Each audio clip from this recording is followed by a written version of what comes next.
If you have no close friends, you've probably been told, directly or indirectly, that something is wrong with you, that you're antisocial, closed off, or missing out on life. But psychology tells a very different story. For many people, having no close friends isn't a weakness at all. It's often the result of deep inner strengths that just don't look impressive in a loud, social world. Today, we're reframing this completely. If you have no close friends, you likely carry these four powerful strengths, and you may not even realize how rare they are. The first strength is emotional self-sufficiency. Psychology shows that people who don't rely heavily on close friendships often develop a strong internal support system. Instead of needing constant reassurance, you've learned how to regulate your own emotions.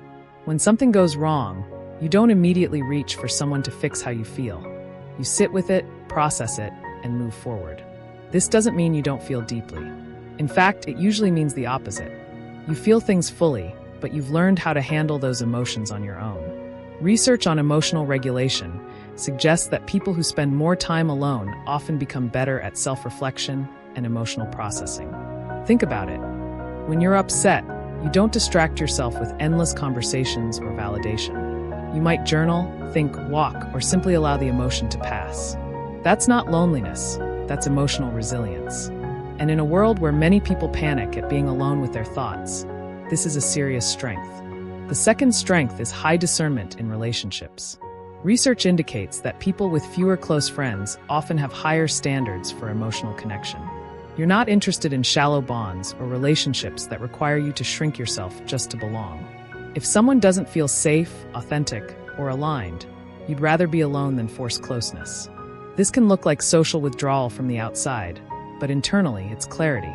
You know that emotional energy is valuable, and you don't give it away easily. Many people maintain friendships out of habit, fear, or convenience. You don't.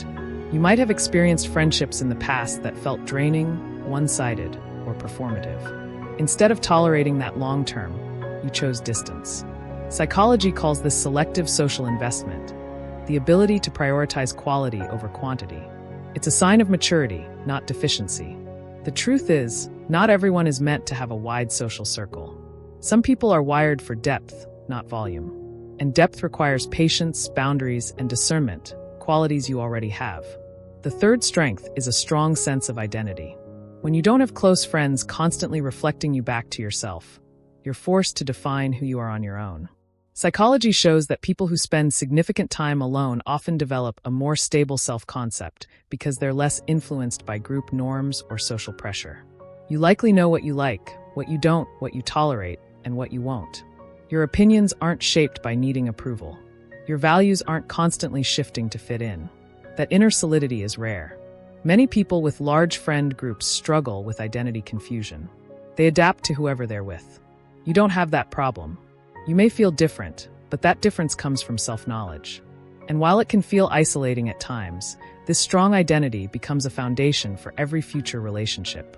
When you do connect with someone, it's not based on masks, it's based on truth. The fourth strength is deep observational intelligence.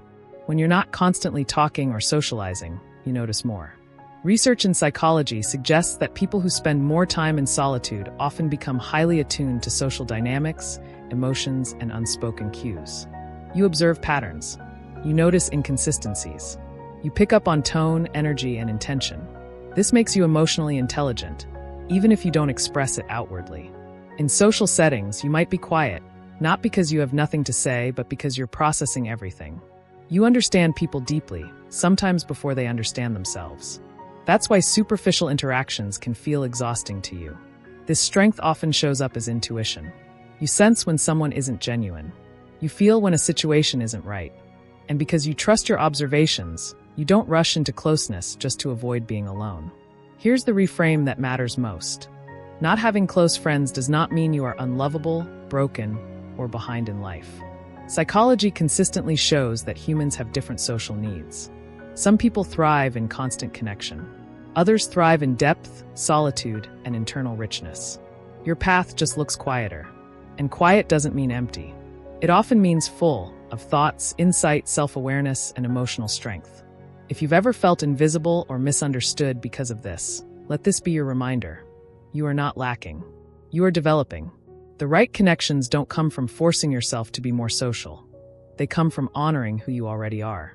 If this resonated with you, you're not alone in feeling this way, even if it feels that way sometimes.